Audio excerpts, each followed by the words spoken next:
सबसे पहले तो हम बात करेंगे साहब कि हमारे जो चौहान साहब, retired chief defence of staff, उनकी बात आपने सुनी? जी, बिल्कुल सर। पूरे ध्यान से सुनिए और मतलब जबरदस्त बात है, जबरदस्त। तो उन्होंने जो बात कही, उसने तो साहब बहुत कुछ बता दिया और बहुत कुछ छुपा लिया। जी जी जी, बिल्कुल बिल्कुल। तो थोड़ा सा उसकी विवेचना करेंगे आप? जरूर सर। सबसे पहले तो आपको सभी दर्शकों को नमस्कार, प्रणाम और शो पे बुलाने के लिए साधुवाद। भगवान श्री गणेश का नाम लेके हमेशा की तरह आज का शुभारंभ करेंगे। चौहान साहब, आप जानते हैं कि मैं तो उन्हें one of the best generals of Indian army मानता हूँ एंड इम्पेकेबल रिकॉर्ड। और जिन्होंने ऑपरेशन सिंदूर में जो सीडीएस का पोस्ट बना था, जो उसकी मान्यता और जो उसकी उसकी कार्यशैली उन्होंने दिखाई, वो सराहनीय है। वो it is a benchmark in itself. अब चौहान साहब ने बहुत अच्छी बातें बोली। बोले यार, सबसे पहले जो हमारा एफर्ट्स था, we were focusing on the northern border, फिर जाना पड़ा हमें वेस्टर्न बॉर्डर पे। बट द स्विच वाज मतलब ना स्मूथ। नॉर्थ के लिए हमने कैपेबिलिटी डेवलप की थी, जाना पड़ा वेस्ट पे, मतलब चाइना के लिए डेवलप किया था, वेस्ट पे जाना पड़ा, हमने कर दिया। माननीय प्रधानमंत्री जी ने हमें पूरा ग्रीन लाइट दिया, जो करना है करो, कोई पॉलिटिकल प्रेशर में मत आना भैया, जब तुम्हें ठीक लगे, जो तुम्हें ठीक लगे करो। दो तीन चीजों का ध्यान रखना, पॉलिटिकल प्रेशर में नहीं आना, मिशन ह्यूमन या टेक्निकल कारणों के कारण फेल ना हो, हमें एविडेंस चाहिए जो आपने किया, और सिविलियंस को टारगेट मत करना। पाकिस्तान को एक बहुत तगड़ा सबक सिखाना है और आपको पूरी आजादी और अब इम्प्लीमेंटेशन की आजादी कि ये टारगेट लाओ, वो टारगेट लाओ, इसको लाओ, नहीं, जो आपको लगे इम्प्लीमेंटेबल है, जो आपको लगे टारगेट जेन्युइन है, उसको आप बिल्कुल इम्प्लीमेंट करो। कह रहे ये चार चीजें, इस लेवल का पॉलिटिकल फ्रीडम और इस लेवल का गोहेड हमें पहली बार मिला। फिर रक्षा मंत्री जी का पूरा सहयोग मिला। देखिए, 4 बार मोदी सरकार ने तब तक ऑलरेडी स्पेशल प्रोक्योरमेंट्स कर रखी, जो हम हर बार निवेदन करते थे माननीय प्रधानमंत्री जी से कि आर्मी को कैपेक्स दे हथियार लेने के लिए, 4 बार हो गई। उसके बाद 2 स्पेशल प्रोक्योरमेंट्स को ऑर्डर की, मतलब रक्षा मंत्री जी ने बोल दिया करनी है। और टारगेट हुआ कि भावलपुर को हिट करना, भावलपुर इनसाइड पाकिस्तान। तो और कह रहे कहीं भी हमने ये सरकार को नहीं बताया साहब हमारे पास ये नहीं है, हमारे पास वो नहीं, ये हथियार नहीं, इसलिए ये अटैक नहीं हो पाएगा, वो टारगेट नहीं हो पाएगा। हमने बोला आपको जो भी टारगेट देना दीजिए, हम जाके अटैक करेंगे। ये बड़ी इंपॉर्टेंट बात थी। उसके बाद जो हमारे एयर डिफेंस सिस्टम था, वहां तीनों का air defence system, army, air force और नेवी का इंटीग्रेट कर दिया गया और उस एयर डिफेंस के माध्यम से दुश्मन को टैकल करना है। फोन्स का उपयोग बंद किया गया। करीब 8000 एनक्रिप्टेड फोन्स थे जो हमारे पास ऑलरेडी थे, जो एमईए में डिफेंस सेक्रेटरी, रक्षा मंत्री, सबको जो इंपॉर्टेंट लोग थे उनको बांटे गए। कोई भी सोशल मीडिया पे इम्प्रिंट नहीं छोड़ा गया, व्हाट्सएप हो, टेलीग्राम हो, किसी पे कोई इम्प्रिंट नहीं छोड़ा गया। हमने ये कोऑर्डिनेट किया। फिर उसके बाद चैलेंज था मोबिलाइजेशन करना यूनिट्स का, क्योंकि मैं एक आर्टिलरी अफसर का इंटरव्यू पढ़ रहा था कुछ दिन पहले ऑपरेशन सिंदूर का। उन्होंने कहा यार मेरा यूनिट 1500 किलोमीटर दूर था, 1500 kilometre, possibly somewhere in south, और उनके पास एक विशेष गन है, उसकी एक विशेष प्रॉपर्टीज है जो हम बात नहीं कर पाएंगे। तो अब उन्हें मोबिलाइज करना था और आदेश ये आया था संजय सर, जब आप मोबिलाइज करोगे आपको अपने जूनियर को भी नहीं बताना क्या हो रहा है, आपको मोबिलाइज किया जाएगा।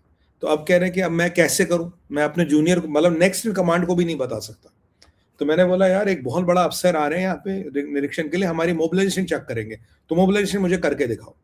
हर 6-6 घंटे में मोबिलाइजेशन कराता रहा, कर चीजों को ठीक करता रहा। अब ये यूनिट पहली बार मोबिलाइज हुई है, तो अगर आप ट्रेन से जाएंगे तो कैसे जाएंगे, अगर रोड से जाएंगे तो कैसे जाएंगे, एयर से जाएंगे तो कैसे जाएंगे। फिर अल्टीमेटली क्या हुआ कि मोबिलाइजेशन का आदेश आ गया। अब इन्होंने कहा कि भाई सारे अपने फोन जमा कराओ जिनको भेजना था, घर में बोलो हमें ट्रेनिंग पे जाना, तुम्हें ट्रेनिंग पे भेजा जा रहा है। तो इन्हें वहां भेजा गया, फोन जमा करा लिए गए। जब ये वहां पहुंचे, फिर साहब को बुला, कमांडिंग अफसर को बुलाया गया। जब कमांडिंग अफसर वहां आए, जब जगह इन्होंने ढूंढनी शुरू की, हम अपने गन्स इत्यादि कहाँ लगाएंगे ताकि हम अटैक करें, हम पे अटैक ना, where is the best suited place for us, तब जाके नीचे वालों को पता लगा कि कोई रियल एक्शन होने वाला, कोई रियल दावा होने वाला। फिर 1:05 पे इनको बोला फायर खोल दो, सबने फायर खोल दिया। मतलब अब यही अगर आप चौहान साहब की बात से को इससे टैली करेंगे, कह रहे हमारा चैलेंज था मोबिलाइजेशन करना, पर मोबिलाइजेशन ऐसे करना कि दुश्मन को पता ना लगे मोबिलाइज कर रहे हैं, दुश्मन को आइडिया भी ना हो मोबिलाइज कर रहे हैं। हम ऐसे मोबिलाइज कर रहे हैं कि उन्हें आइडिया ही ना लगा। तो इसलिए हमने जो भी मोबिलाइजेशन किया, दुश्मन को कुछ पता नहीं लगा मोबिलाइजेशन क्या था। ये इंपॉर्टेंट एस्पेक्ट था। enemy was caught completely unawares। Sir Balakot किया तो हमने एक तरीका किया, उरी में सर्जिकल स्ट्राइक्स में we use a different method. अब operation Sindoor was all together different method, हमने कोई all together different method use किया, और आने वाले टाइम में जब आप युद्ध करेंगे तब आपको ऑल टुगेदर एक डिफरेंट मेथड यूज करना पड़ेगा, क्योंकि ये मेथड अब पाकिस्तान को पता है। So you have to keep on evolving. हाँ, आपको इवॉल्विंग होना, आपको नई नई चीजें सोचनी है, और कैसे कैसे उनको परास्त किया जाए ये सोचना है। और जो आर्मी, एयरफोर्स और नेवी का जो कोऑर्डिनेशन जबरदस्त था। और पूछा गया सबसे बड़ा चैलेंज क्या था, बोला सबसे बड़ा चैलेंज था जो हमारे बॉर्डर पे हमारे अफसर डिप्लॉयड है, जो कमांडिंग अफसर है, उनका खून इतना गोल रहा था। बोला साहब आदेश जो पाकिस्तानियों की गर्दन काट लाएंगे, हमें आदेश दो पाकिस्तान पे, हमें कब डिप्लॉय होना, कब हमें पाकिस्तान पे चढ़ाई करनी है। उनको रोके रखना, उनको बोला नहीं यार अभी टाइम नहीं आया, अभी रुकिए आप, अभी आप थोड़ा अपने प्लीज हमें आपकी इमोशंस को कंट्रोल में रखिए, आपको मौका मिलेगा, अभी मौका नहीं है। क्योंकि अगर हम बॉर्डर लेवल के लोगों को मूव करते तो उन्हें पता लगता ये मूव कर रहे हैं, तो उनको वहीं रखते हुए कुछ और लोगों को मूव किया गया ताकि उन्हें कुछ आइडिया नहीं हुआ। ये 5 छठी 7वीं चीज नंबर में भूल गया। अब जो पाकिस्तान के ISR कैपेबिलिटी थी मिनिमलिस्टिक थी, उनके पास सब 2 सैटेलाइट होते थे, यानी कि वो अंदर देख नहीं पाए हम क्या कर रहे हैं। इवन जो कैरियर बैटल ग्रुप की उनको कोऑर्डिनेट्स पता होते थे, वो 12 घंटे 8 घंटे पुराने थे। वो हमारे कैरियर बैटल ग्रुप को पता लगा वो कल रात को वहां थे, अभी तो वो 150 नॉटिकल माइल आगे चले गए। अब जानते हैं सी में स्पीड 8-10 नॉटिकल माइल से ज्यादा नहीं होती, 150 नॉटिकल माइल आगे चले गए तो 15 घंटे पुराने कोऑर्डिनेट्स इनको पता थी।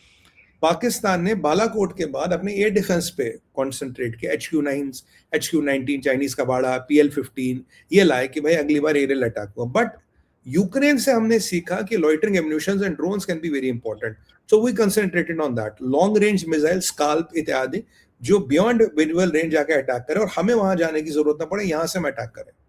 फिर अगेन अटैक को डिवाइड किया गया, पहले दिन क्या करना, दूसरे दिन क्या करना, 3 फेज में डिवाइड किया गया। हमने पहला अटैक किया तो पाकिस्तान ने ऑपरेशन जारी किया, तो हमने उसका जवाब दिया। फिर पाकिस्तान ने अल्टीमेटली बुयान मसूद ज्वाइन किया, जो मुल्ला मुनीर कह रहा था ये गजवाई हिंद है, और ये तो तुम्हारा, ये तो अल्लाह ताला ने हमें मौका दिया गजवाई हिंद करने का, और ये हम खुशकिस्मत, हमें एक मौका मिल रहा है, हमें टाइम में मिल रहा है। उन्होंने सब उम्मत के मुल्कों को कह दिया था 48 घंटे में दिल्ली का डब्बा गोल कर देंगे, लाल किला फतेह कर देंगे, और 8.5 घंटे में इनका डब्बा गोल हो गया। और इनके साथ बड़ी अच्छी बात हुई, ये मैंने कहीं पढ़ा था कि जब इनके जहाज गए, परिस्थिति ये थी, हमने इतने भयंकर अटैक किए, उतरने का रनवे नहीं बचा था, उतरने का रनवे नहीं बचा था।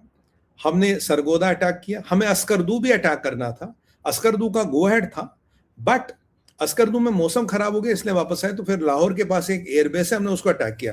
तो हमारे पास प्लान्स पूरे थे, आर्मी, एयरफोर्स, नेवी को अपने टारगेट चूज करने का पूरा मौका गया था। आपका बाय द टाइम आपका कोस्ट गार्ड ऑलरेडी नेवी के अंडर था, BSF, पैरामिलिट्री फोर्सेस आपके सारे मतलब बड़े एक्टिव मोड में थे, और आपने बहुत कंट्रोल्ड युद्ध को किया, क्योंकि हमेशा आप युद्ध को आगे लेते थे। So you are controlling the escalation ladder, escalation ladder का आपके पास पूरा पूरा कंट्रोल था, मतलब you are not letting them escalate. और पाकिस्तान की यह हालत हुई जब 8.5 घंटे में उनका डब्बा गोल हो गया और बुयान मसूद फेल हो गया, ऑब्लिग गजवा हिंद फेल हो गया, तो ये फोन करने लगे। फोन करने के बाद कहते कि मेरे को एयर चीफ फोन करते, कहते साहब मैं जाके वो सरगोदा पे अटैक करूं। मैं कहा बिल्कुल करो, सरगोदा पे अटैक करो। अस्करदू का भी गो हेड दिया था, वेदर ने साथ नहीं दिया, वरना अस्करदू पे भी करते। हमने गो हेड किया, और बाई 3 o'clock जब हमने बात की थी, we were already ahead of the game. हमने अपना लास्ट फेज ऑफ अटैक भी कंप्लीट किया था।